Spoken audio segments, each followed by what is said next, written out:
Hey there everybody, it's Mike DiLisio, and today I'm going to be talking about my top 10 deduction games of all time. Deduction is a category of board games that I've really come to appreciate more and more in the last, I would say, 5 years or so. I'd played a couple of deduction games here and there and never really thought much of them. I mean, I had some that I liked, but there have been some really good deduction games, in my opinion, that have come out in the last few years, and I think that'll probably be reflected on my list. A lot of these designs are newer designs because I just feel like this space has really grown. So let's get right to it. My number 10 is not a new game. This is Deception, Murder in Hong Kong. The idea behind Deception, Murder in Hong Kong is that one person is the murderer and other people are going to be mostly innocent bystanders who are trying to figure out who the real murderer is. There'll always be one person who's the investigator. There's some actual other term for them, but they're going to be silently giving clues. They're the one that knows who the murderer is, and everyone's going to have little cards in front of them that are going to have a number of different potential weapons, potential motives for who the murderer might be, and the investigators giving out these clues by placing a little bullet token on some predetermined clue board, something along the lines of what type of injury was it and what room did it take place in. And so based on that, you're going to look at the cards that are in front of all the people and try to deduce who the murderer is. Now, in larger player counts, you may get some other roles that are put in there, but the crux of the game is trying to figure out who the murderer is and trying to convince other people that you are not the murderer if you are the murderer. So a really solid game. The reason it's not higher is that I almost look at it more of a party game than a deduction game, but deduction is definitely there. So here's my number 10, Deception, Murder in Hong Kong. Number 9 is a trick-taking game. That's a deduction game. Odd, right? Stich für Stich is the name of this game, a German name. Still has unfortunately not been brought over for English-speaking audiences, but it's language independent. In the game Stich für Stich, the idea is that, again, you're trying to figure out who the murderer is and what weapon they use. Very similar thematically to Deception. And in every round, someone's going to know that information. They're going to know who the murderer is and what the weapon was. And you're going to have the other players trying to figure out that information through playing cards into a trick. And so what will happen is everybody, including the person who knows the information, will play a card into the trick, and at the end of that trick, the person that knows is going to say who won the trick. And that is going to be giving information to the players based upon certain logic rules that are part of the game. And so you can eventually start to narrow down, oh, okay, this weapon is going to be the real one because it keeps winning these tricks over the other weapons, so therefore it's a trump type of a thing. Really unique idea for a deduction game, really clever. That's Stich für Stich. Number 8 is Orapa Mine, and this is a game where players are trying to determine where particular shaped tokens are on a grid. And so I like this best of 2 players because in a 2-player game, each player is both setting up a puzzle for the other to solve and solving the other person's puzzle at the same time. In larger player counts, you have one person that is setting the puzzle and they're really a game master for all the other players. But essentially what you're going to be doing is you're going to be choosing either a letter or a number because that's the way the grid is kind of set up, and you're going to be finding out where a beam kind of exits. So for example, if you say L, you would then get a response of where that beam came out. You got to think of it like a sound beam or a color beam, actually. And based upon that information, you are going to deduce where in the grid these different shaped pieces are. It's really tricky. It's a real brain burner of a deduction game, but super clever, small little box game, Orapa Mine. Number 7 is Terrorscape. This is a game where it's a one versus many game where one person is playing a killer and they are moving throughout this mansion trying to kill off the victims, the potential victims that are there. And so while the people in the house know where the killer is most times, there's some clever cards that can kind of obscure where the killer might be at any given time, but generally they know where the killer is. The killer is trying to deduce where the players are by playing particular cards that are going to force the players to divulge some bit of information, maybe to say what quadrant of the house they're in, something along those lines. They also could potentially be making noise that's going to give information to the killer as well. And so the survivors or potential victims, depending on how it works out, are going to be trying to fulfill certain conditions to allow them to win the game. The killer is strictly trying to find and kill the survivors. So Terrorscape, really, really cool game. Number 6 is a relatively, actually pretty new game called Bomb Busters. And this is a game that the theme behind it is that you are trying to defuse bombs.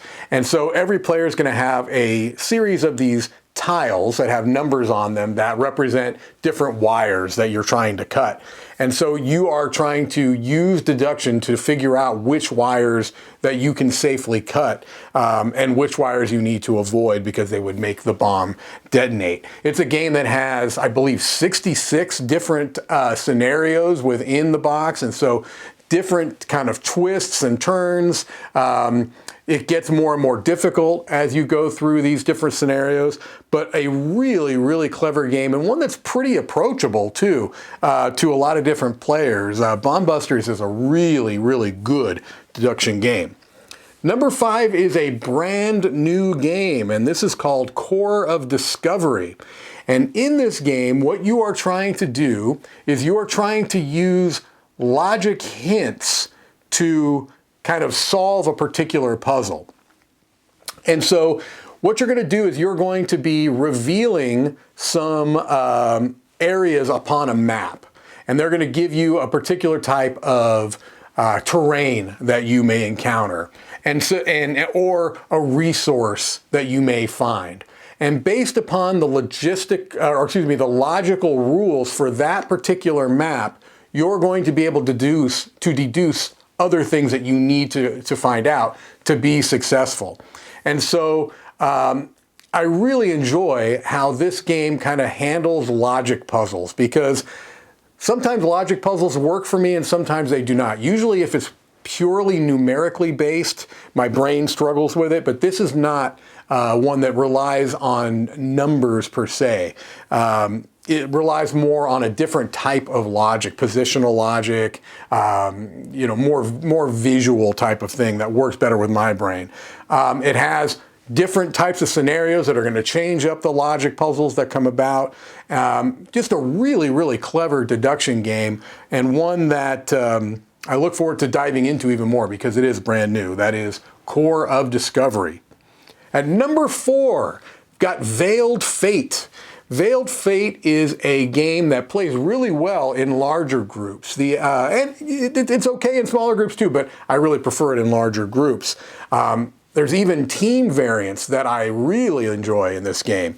The idea behind it is that the players are gods, and you have a number of demigods that are out there on a central board that you want to influence, but you don't want other people to know which demigods you are trying to influence. And so you are trying to play cards to different locations that are going to allow something to happen. Generally speaking, it's going to be moving these demigods either further ahead on an influence track or further behind on an influence track.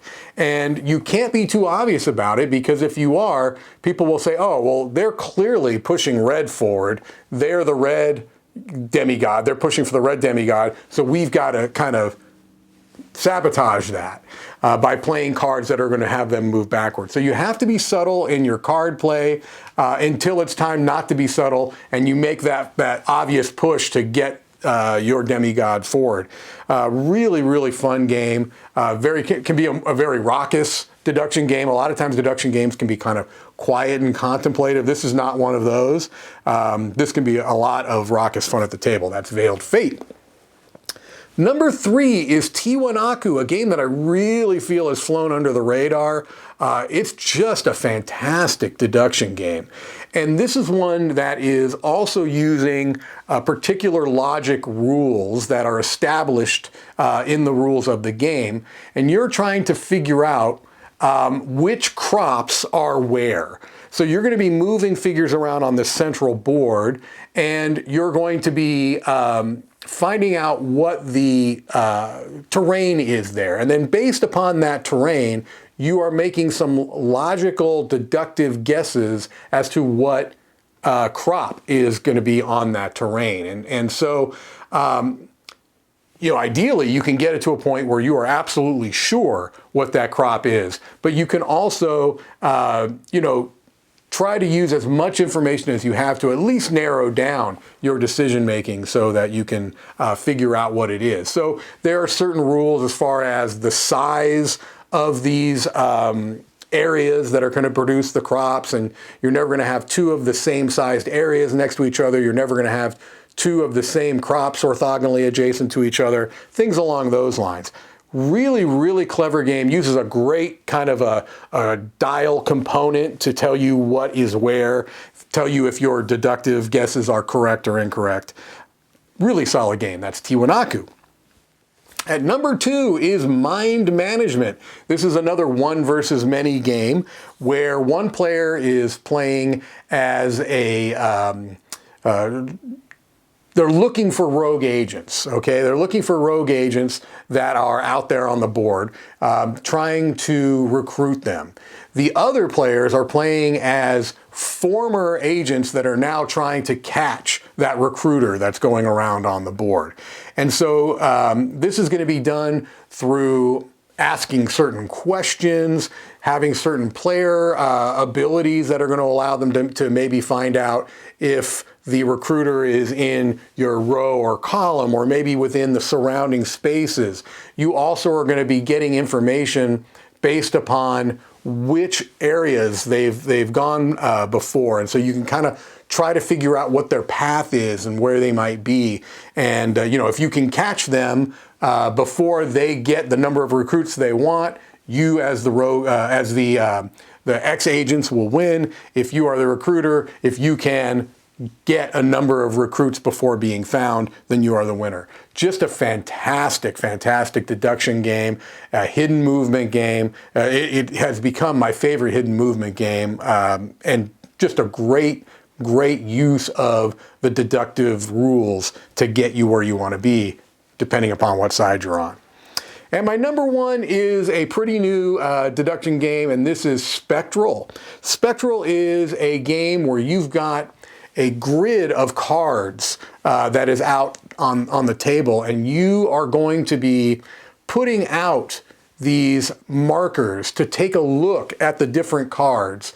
And what you find on the cards is going to give you information about what might be on other cards. So it may be giving you information about what is on the mirror opposite side of this kind of grid that you're on. It has a central line, and so you can kind of find out, or you might be able to find out what's located diagonally a couple of spaces from you. So there are relatively simple logistical rules, but in addition to trying to get information about what is where, you want to know where the gems are, which is good, and you want to know where the skulls are, which are bad. You're also doing an element of area control, where based upon the number of agents you're placing out, you're going to gain control over particular areas. You obviously want to have control over the gems, which give you points, and you don't want to have anything to do with the skulls, which are negative.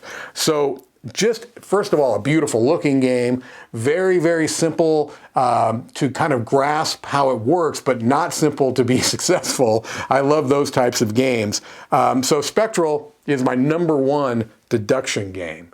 Really, really great game. All right, that's going to do it. My top 10 deduction games.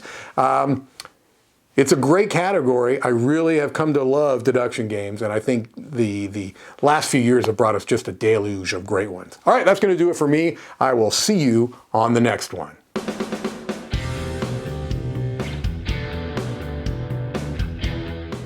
Hey everybody, thanks for watching this video. If you like this review or whatever you just watched, wasn't it amazing? Check out our channel, Dice Tower. We have all kinds of things. We review games, we do top 10s, we play games live. It's all about board games, but especially the people who play them. Check out Dice Tower YouTube channel.